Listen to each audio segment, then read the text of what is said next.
Assalamualaikum warahmatullahi wabarakatuh. Perkenalkan, nama saya Intan Adawi Ritonga. Saya dari kelompok 1 akan mempresentasikan hasil artikel saya. Artikel ini sebagai syarat untuk memenuhi tugas mata kuliah IBM Islam Budaya Minangkabau.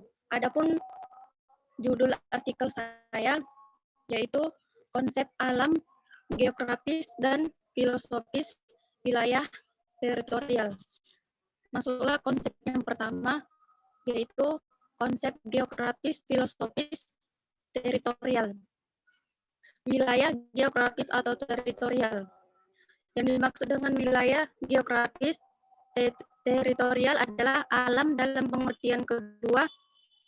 Wilayah dalam pengertian wilayah adalah wilayah tempat bermukimnya suku bangsa Minangkabau.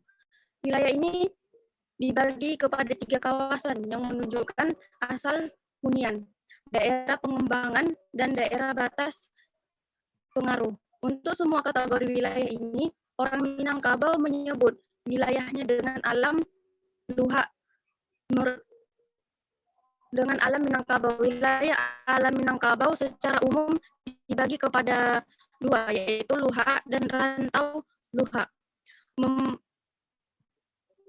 Merupakan kawasan pusat atau wilayah ini dari alam Minangkabau. Sedangkan rantau adalah kawasan pinggiran sekaligus daerah perbatasan yang mengelilingi kawasan pusat. Kedua kawasan ini akan dijelaskan pembahasannya berikutnya. Adapun luha secara memiliki arti yang beragam. Di antara arti luha adalah kurang, misalnya luha tanah datar, berarti kurang datar. Arti kata luha ini dapat dipahami sebagai penjelasan atas kondisi alam geografis tanah datar yang berbukit, berlembah, serta dialiri sungai-sungai dan dangkal. Ada juga yang memahami kata luha dalam arti sumur. Dalam masyarakat Minangkabau memiliki arti penting. Dalam arti ini, luha dapat dipahami sebagai kecenderungan manusia bahwa luha secara geografis adalah daerah. Pengertian filosofis. Adapun filosofis, alam dalam makna non-materi. Alam dalam pengertian non-materi di sini maksudnya adalah ide, gagasan. Contoh pengguna kata alam dalam makna ini dapat diperiksa dari prasa. Adapun contohnya di bawah ini ialah bagulu balam laweh bapadang data, dalam versi lain bapadang lebah. Artinya, seorang penghulu pemimpin adat itu harus berpikiran, berwawasan luas, dan berpadang atau berhati lapang. Penghulu merupakan pantulan dari masyarakat atau anak kamanakan yang dipimpinnya. Oleh sebab itu, sifat balam lewa juga berlaku untuk seluruh orang-orang Minangkabau. Alam dalam pengertian ini digunakan oleh orang Minangkabau untuk menyusun adatnya.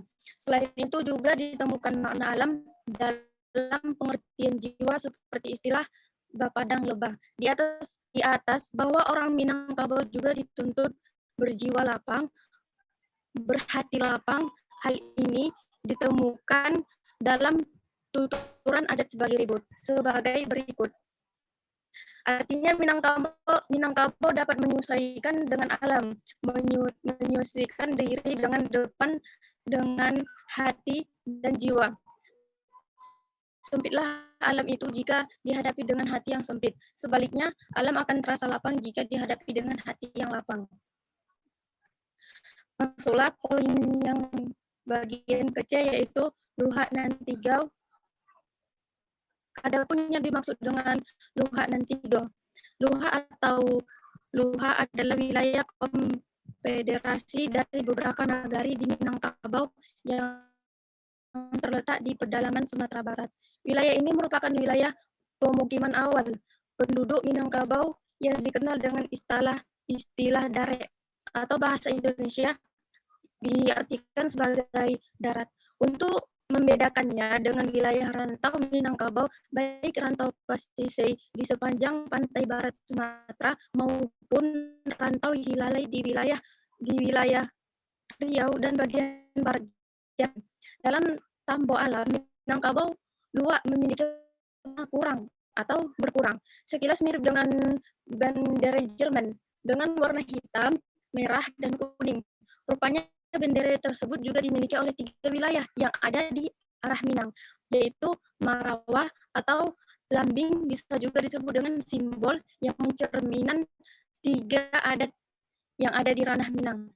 Sedangkan Luhak nan Tiga ialah sebuah ikatan yang tak akan pernah bisa terpisahkan dari 3 desa atau yang bisa disebut dengan nagari.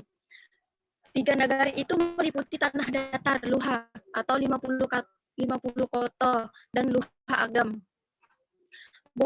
Bupati Tanah Datar menceritakan tentang filosofis, yaitu warna dari Marawa, adat Luhak dan Tiga tersebut.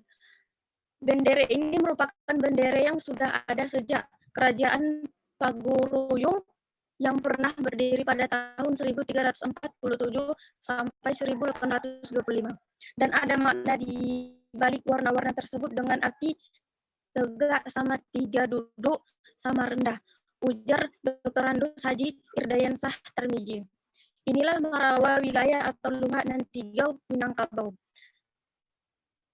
Luhak Tanah Datar yang meliputi Kabupaten Tanah Datar, Kabupaten Sijujung, Kota Padang Panjang, dan Kota Sawah Lunto sekarang. Luhak Agama yang meliputi Kabupaten Agam dan Kota Bukit Tinggi sekarang. Luhak 50 yang meliputi Kabupaten 50 Kota dan Kota Payakumbuh sekarang. Ketiga luak tersebut juga dijuluki dengan luak nan tiga atau disebut dengan luak yang tiga. Luak terdiri dari beberapa nagari, di mana setiap nagari yang ada di dalam suatu luak dipimpin oleh para penghulu dan mempunyai adat yang sama. Sedangkan adat di suatu luak dengan adat di luak yang tidak sama. Baik, masuklah poin yang B, yaitu batas dan wilayah kultural Minangkabau. Yang dimaksud dengan batas dan wilayah kultural Minangkabau, suatu lingkungan adat yang terletak kira-kira di Provinsi Sumatera Barat. Dikatakan kira-kira karena pengertian Minangkabau tidaklah persis sama dengan pengertian Sumatera Barat. Sebabnya ialah karena kata Minangkabau lebih banyak mengandung makna sosial kultural, sedangkan kata Sumatera Barat lebih banyak mengandung makna geografis administratif. Dengan demikian dapat dipahami bahwa Minangkabau terletak dalam daerah geografis administrasi Sumatera Barat dan juga Minangkabau keluar daerah. Termasuk kedua bagian itu ke dalam lingkungan sosial kultural Minangkabau, dapat diketahui bahwa mereka secara sosial dan budaya pada umumnya sama dengan yang terdapat dalam masyarakat yang berada di Sumatera Barat. Ketiga yaitu pesisir. Daerah sepanjang pantai barat Sumatera dari utara ke selatan, Meulaboh, Tapak Tuan, Singkil, Sibolga, Sikilang, Aik Bagih, Tiku, Pariaman, Padang, Bandar Sapulua terdiri dari Air Haji, Balalai Salasa, Sungai Tuno, Pagagasan, Lekitan, Kambak, Ampiang Parak, dan lain-lain. Seterusnya, Bayang dan Tujuah, Indrapura, Kerinci, Muko-Muko, Bekulu, 20, bila ditarik garis batas daerah Minangkabau. Terdapat di dalamnya, di samping itu juga terambil sebahagian kecil Provinsi Riau, yaitu Kampar dan Indragiri, serta sebagian daerah Jambi, yaitu Kerinci. Poin yang ketiga, adat istiadat Minangkabau. Yang dimaksud dengan adat istiadat Minangkabau yaitu kata adat berasal dari bahasa Arab yang secara etimologi berarti kebiasaan yang berlaku berulang kali. Dalam bahasa Indonesia, kata adat bisa dirangkai dengan kata istiadat yang juga berasal dari bahasa Arab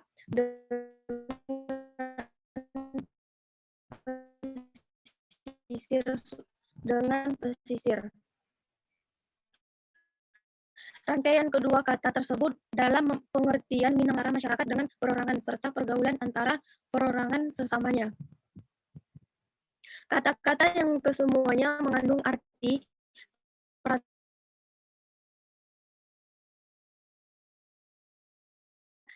antara dijalankan dengan mana dengan mana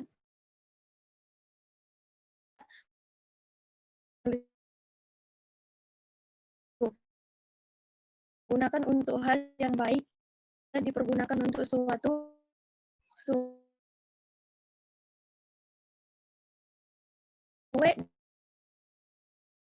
sempit lingkungannya, seperti dalam kata negeri, berpagar undang, kampung berbuek,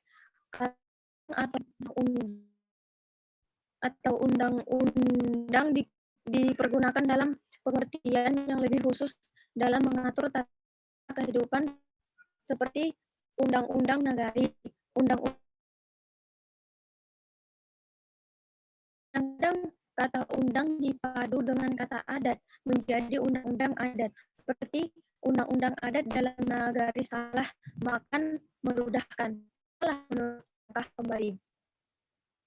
Luar daerah rantau adalah tempat merantau orang tua zaman dahulunya dari wilayah daerah atau luhak berbagai daerah di sekitarnya. Rantau tanah data mencakup rantau Batanghari, yaitu Provinsi Jambi, sekarang rantau Kuantan Provinsi Riau. Sepanjang pesisir barat pantai Sumatera Barat mulai dari Pasaman sampai ke Bengkulu. Rantau luhak 50 kota, daerahnya Kampar Kiri dan Kampar Kanan, Riau sampai ke Negeri Sembilan Malaysia. Rantau luhak tanah data, daerahnya yaitu Darat dengan nama rantauan tujuan. Rantau luhak tanah data, daerahnya yaitu daerah dengan nama rantau dan tujuan jurai diantaranya sistem kekelarasan dan fungsinya. Masuklah yang terakhir yaitu sistem kekelarasan dan fungsinya. Sistematika hukum adat. Keseluruhan hukum adat tergambar dalam undang-undang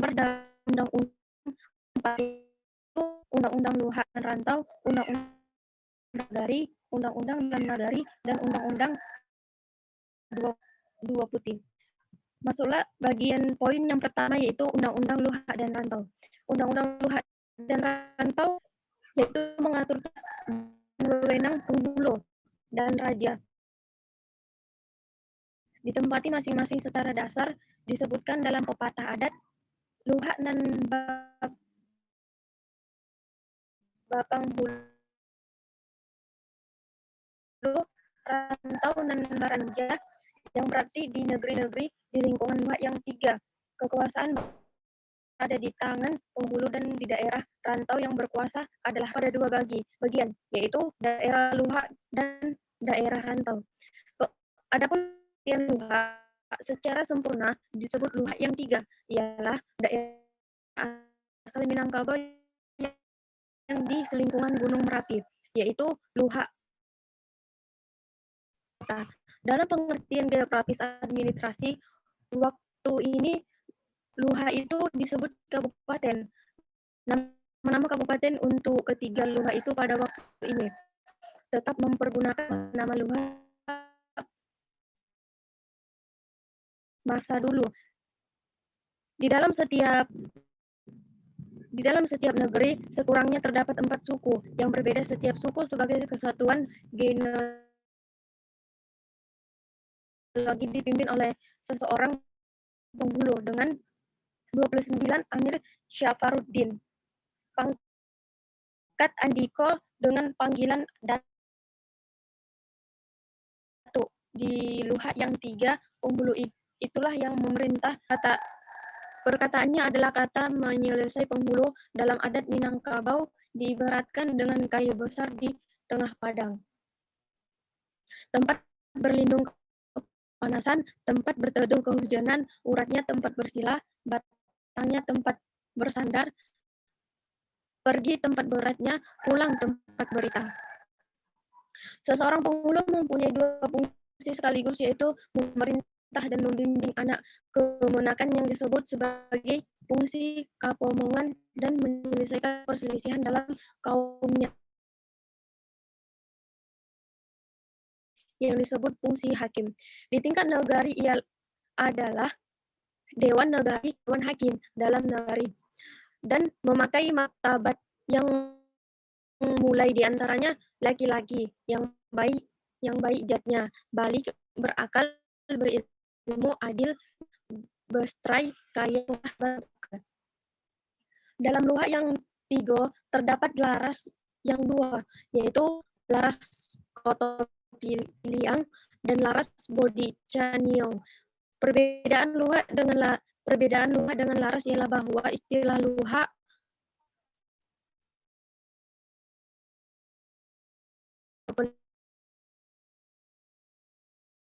Tumagugan keduanya memiliki ibu yang sama, tetapi bapaknya berbeda. Bilang Pandai adalah ayah dari Parpatiyah Nan Sabatang, seseorang Perdana Menteri Sri Maharaja Diraja, sehingga ia menganut sistem kekelarasan demokratis, mengandung makna geografis integrasi, sedangkan Lareh mengandung makna hukum, yaitu tata cara adat turun-temurun. Perbedaan yang pokok di antara kedua Lareh, yaitu yang disebut dengan laras, ini terletak pada tata susunan negari dan pangkat kepenghuluan. Laras Kotopiliang yang menganut paham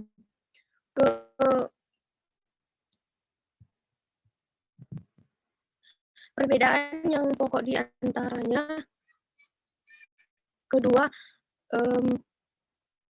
penguasaan tunggal yang disebut penghulu pucuk yang bantu penghulu keempat suku berhubungan dengan rakyat melalui andikonya. Adat ini menganut prinsip berjenjang.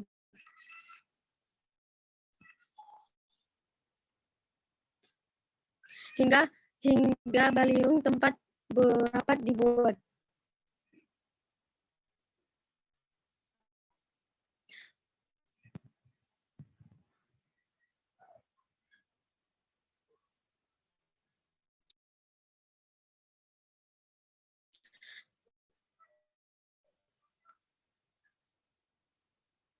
Langsung dengan rakyat tanpa melalui tangga jenjang.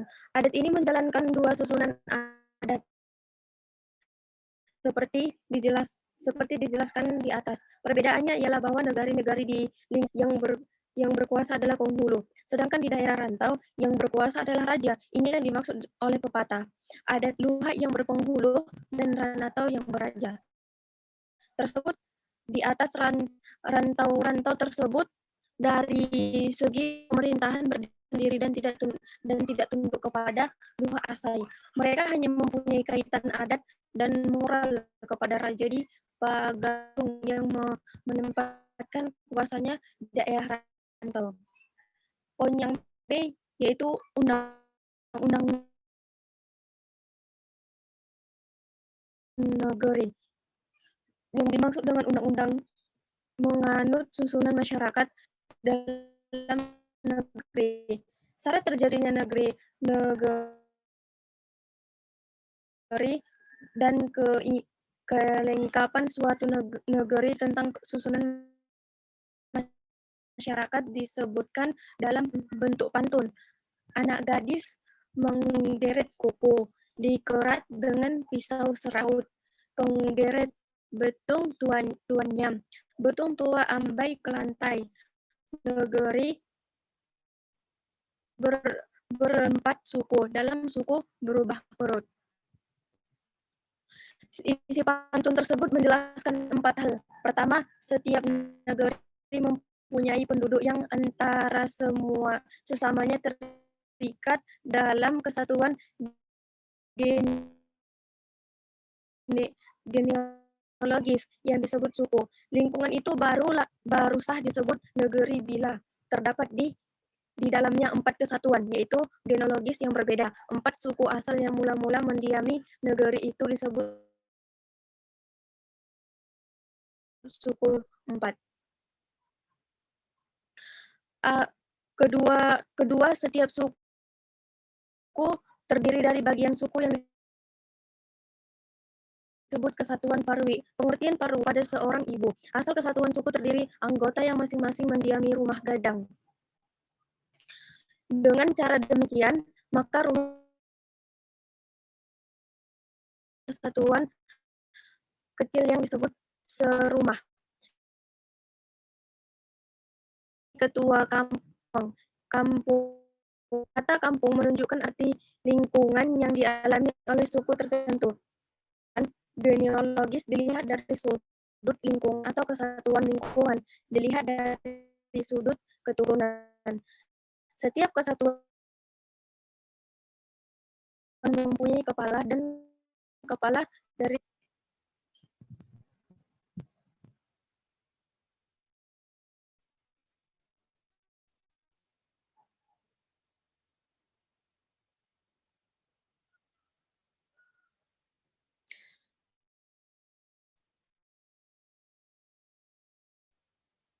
ya. Saya akhiri. Wassalamualaikum warahmatullahi wabarakatuh.